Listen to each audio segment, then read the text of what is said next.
Magandang araw, ako po Sir T. Madalas mo lang tuwagin Sir Pogi. Tara, samahan nyo ako sa palengke. Bibilhan natin ang bata ng kanilang matagal ng request. Ay bago nga tayo pupunta ng palengke, natin muna natin si Ever tsaka Soap sa kanilang tutor kay Mambeng. Yan nga, matagal ng request ng mga bata dahil dati nagpunta kami Lago de Oro. Ay, pagkamal ng banaga. At pagkatapos nga natin makabili ng banaga sa palengke, sinundo na natin si Ever tsaka si Soap. Sigurado ka, tuwa na mga yan pag nakita. Ako'y taka nga lang sa banaga na yan. Ay hilaw pa yung mukhang luto na kulay orange na eh. Di yan muna tayo magluluto sa tongkong uling. Ay nasira regulator ng gasole, baka sumabaw. Nauna nang magluto ng sinaing at yung gulay. Ang mga bata laging may gulay at yung nyapo luto na. Digang alimasag alimango at saka ang ipon eh pag naluluto na yung kulay orange na.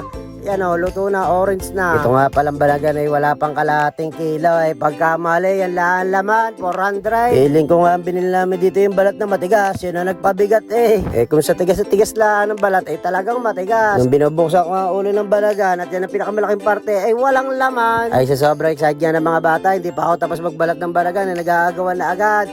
At yan nga po si Ben, yan po ang kanyang kabahaging balagan.